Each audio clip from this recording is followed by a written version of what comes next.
Fenomena munculnya kembali penyakit campak di Sulawesi Selatan menjadi tantangan serius bagi dunia kesehatan akibat masih adanya resistensi di masyarakat. Ketua IDI Makassar, Dr. Iksan diwawancara RRI sore kemarin, menyoroti adanya kelompok tertentu di masyarakat yang masih meragukan efektivitas dan keamanan vaksin.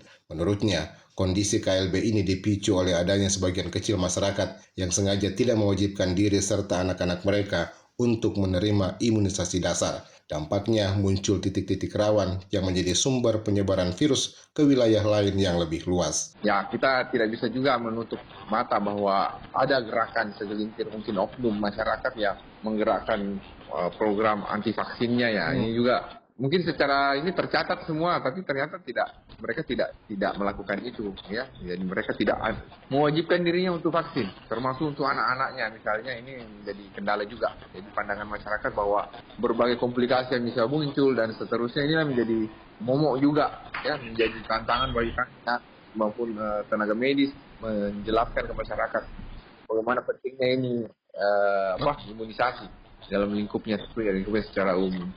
Nah, termasuk campak ini.